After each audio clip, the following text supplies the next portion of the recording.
Chapter 34. Nobody tried to stop him. A third of Lancaster was present in the barnyard, and yet they turned a blind eye. Nobody wanted to debate him. He made the decision and closed the subject. That's what made the night so perfect. That's when everyone knew the healing had begun. It took into the evening to empty the Victorian. They finished removing the last of the storage by the time Adam was reading the pathologist's report. When Shooter returned to the farm with the boys, they completed gutting the Victorian. Only the floors and the framing remained inside. The townspeople stood in the barnyard, huddled together in reflective silence. Father Frawley from St. Peter's Church was inside the Victorian, walking the halls, blessing it. He was a faithful servant of God, intent on doing his part to wash away the stains Hiram left behind. Some of the people prayed. B. Jones and Sandy Sturgess watched the priest through the windows while they shed tears of grief. It spread until everyone was crying with them, like Chris was crying. No one tried to stop him from doing that either. A cool breeze blew in from the east. It seemed to whisper as it caressed their faces, calming their inner turmoil. They were in shock, mostly. People they knew for years were dead. The eyes of the world were focused on their quiet community. The media confirmed Hiram was the worst mass murder in the nation's history. Most of the townspeople didn't know anything about that. They only knew a horror exploded in the middle of their perfect lives. It drenched Lancaster in the blood of innocent children. It needed cleansing. That's why they didn't stop him. That's why they watched with vengeful eyes. Chris wouldn't have had it any other way. Cleaning the basement of the Victorian took the longest. The police crime crew didn't do much cleansing down there. Dabney lasted 15 seconds in the dank cellar, trying to help, before he ran out into the barnyard.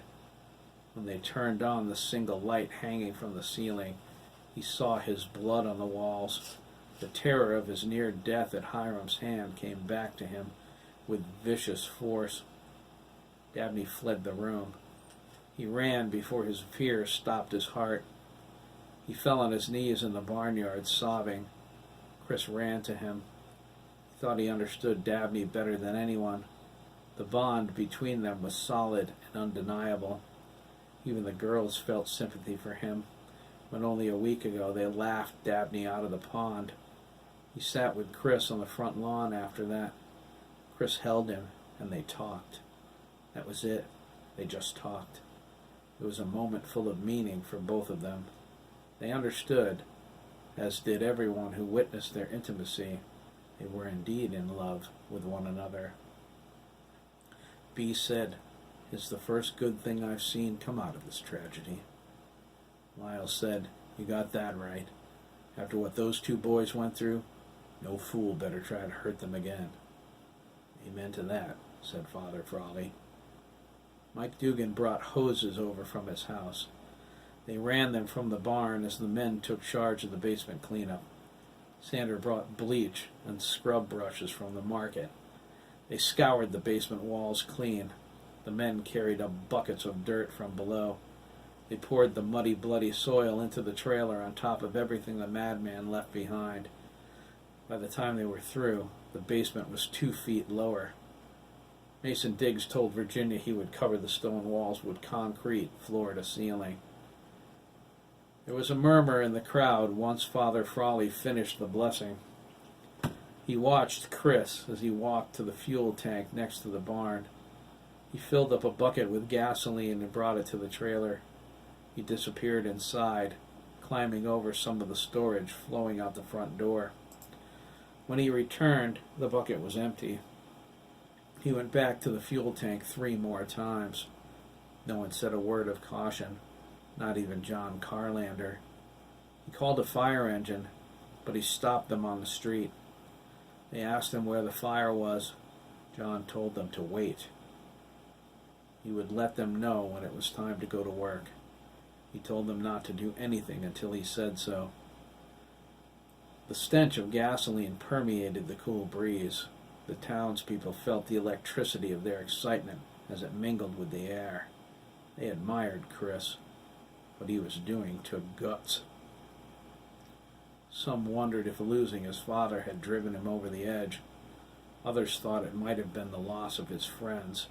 Still others believed the burden of inheriting the assets of Hiram Milliken and the responsibility thereof was more than he could bear.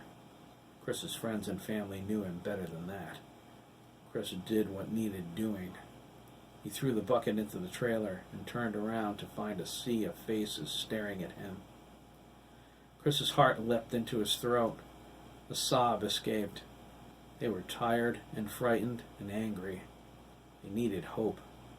They needed to understand. He stifled his emotions, crossed the barnyard, and climbed onto the hood of Mason's red V10 Dodge pickup truck. He stood up straight and faced them. The crowd let out a cheer. Chris felt proud as they applauded. This was his moment. He held up his hands and waited for them to release their anxiety into silence. "Thanks," Chris choked. He wiped his eyes and cleared his throat. "Thanks for helping me." The crowd cheered again. Lyle Gibbons hollered over them. "Jesus Christ, will you let the man speak?" He glared at his neighbors. "Can't you see he wants to say something?" When they were quiet again, he turned to Chris. "Go ahead, son," he said. "We're listening." Chris cleared his throat again. When he spoke, his tone was hushed, but full of determination. "I was talking to my grandfather earlier," he said, looking at Garth. He held his hand out toward the Victorian. "He said this house, this land, belonged to Caleb Milliken. He said Caleb was his friend, and he was a good man." A murmur ran through the crowd. Old Ted Collins interrupted it with, "Caleb Milliken was a fine man indeed," he said. "He was as decent a man as they come." "That's right. Caleb was a good man." It was Rhoda Kingsley, Harold's wife. Chris continued, "When they told me I'd inherited the farm, I was in shock. Hiram never said anything to me about it. He just did it. I don't know why." "Hell, I can tell you that," Lyle said. All eyes fell on him. He never took his off Chris. "Hiram didn't have an heir, Chris. The closest thing he had was the O'Connor boy. Hiram thought if he left the farm to Todd, he would keep it." Chris looked at him, confused. Lyle nodded. "It's like this, Chris," he said. "This farm was Hiram's father's pride and joy. Caleb Milliken put his life into this place. All it ever was to Hiram was a jewel in his crown. When he died, he wanted the farm bulldozed to the ground. If he couldn't run it, no one was going to. If he didn't have a will, the town would get the property, thanks to a clause in Caleb's will. Hiram hated the idea of the town council having the last say on what happened to his land and his assets. He thought they might keep the farm intact, sell it to a different farmer or something. He didn't want that." Lyle's smile was full of spite. "Hiram figured if he left the farm to you, you would send in the wrecking crew. By the time you were finished selling off the plots, you would be rich and on your way to New York, or whatever, to be a lawyer like your pop." "That's what he thought?" Chris asked. "That's it, son," Lyle confirmed. "He thought you were too much of a pansy to want to keep this place. He said as much when the lawyer brought him the papers to sign. It was on poker night. I was there." Chris's face grew dark. Well, he was wrong. The murmur grew in the crowd again. Lyle loudly cleared his throat. They got the message and quieted down. "You're really going to keep this place?" JT asked. "After all the crap that's happened here?" Chris looked at him angrily. "Is it the cow's fault, JT?" he snapped. "Did Hiram Milliken kill all those kids? Kill my friends? My grandfather says the Millikens go all the way back to the founding of Lancaster. Is it their fault one of their descendants was a mass murderer? Does that give us the right to erase their names from Lancaster's history?" "Geez," JT mumbled. "I was just asking." "Then let's get it out in the open now," Chris insisted. He looked at Andrea Lee and Brenda Pinkwell with a hard stare. "Before more rumors about me are flying around town." The girls looked away, feeling their guilt. "Destroying the farm isn't going to bring back my friends," Chris cried. He paced back and forth across the hood of the truck. "That's not the answer. The Milliken family helped build Lancaster. I'm not going to let their legacy, their generations of hard work, get destroyed because Hiram was a sick, perverted monster." Chris swallowed hard. "But," he said, and then paused. He turned toward the trailer. His eyes narrowed. "Here it comes," Craig whispered to Jeremy. Jeremy nodded. "I can erase Hiram," Chris said. He pulled his grandfather's Zippo lighter out of his pocket. "Everything Hiram was and had and did is in that trailer. I say we burn it and finish it. My family is going to use the farm to help kids. We're going to give every death some meaning. Is there any other way to wash out all the blood?" He held the lighter high, lit it, and waited. "Burn it, Chris," Susan said angrily. She glared at the trailer. "Burn in hell, you son of a bitch." "That's right," Rhoda Kingsley said. "Burn in hell." "You killed your father," Garth added. "You killed our babies. Burn in hell, you bastard. Burn." "You took my boy," Bea cried. "Burn." "Burn in hell," Keith Kerouac chanted. "Burn in hell. Burn in hell. Burn in hell. Burn in hell," the townspeople chanted with him. Their voices grew loud.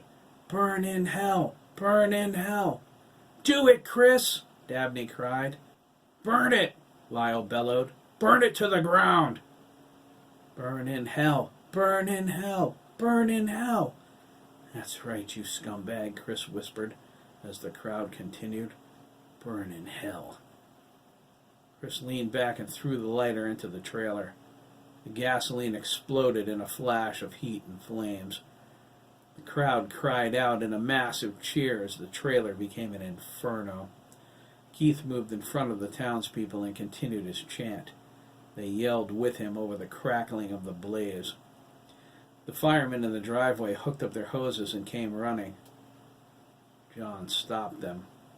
"Let it burn, boys," he said. He turned to his son and hugged him. He watched the trailer as the roof started to melt.